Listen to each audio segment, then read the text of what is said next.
DJ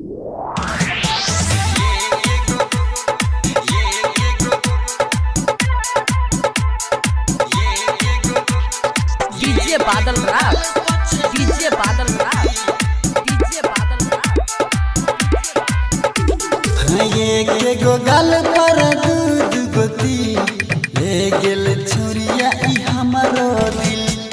ये गो गाल पछ दूध गोती ले गेल छुरिया ई हमारो दिल। यखिया से कोन खिचला छै होश हमारा उड़ा छै। जियल भेल हमर मुस्की ये गो गाल पछ दूध गोती ले गेल छुरिया ई हमारो दिल।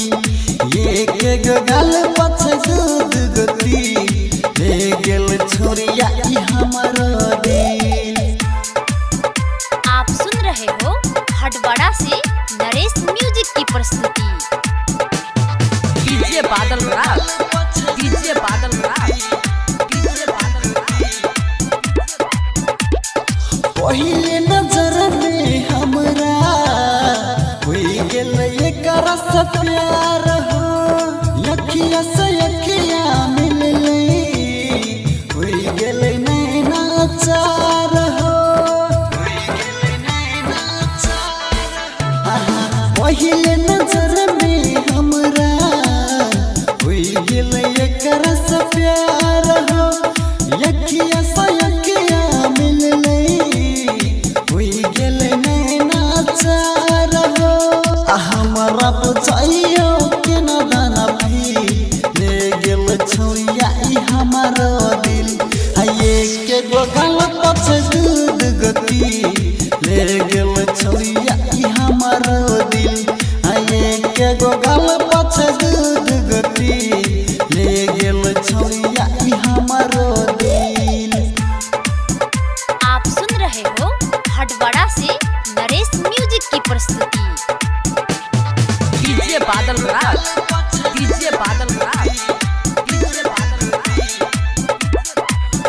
हाँ कारी कारी उखिया में कजरा लागे छै बेजोर हो। अकम खिचला के हमरा करे छै किलो रहो।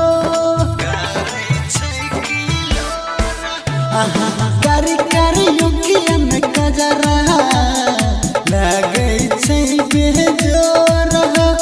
अकम खिचला के हमरा करे छै किलो रहो।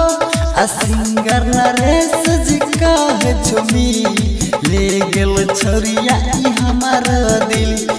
ये गो गाल पछ दूध गोती ले गेल छुरिया ई हमारो दिल।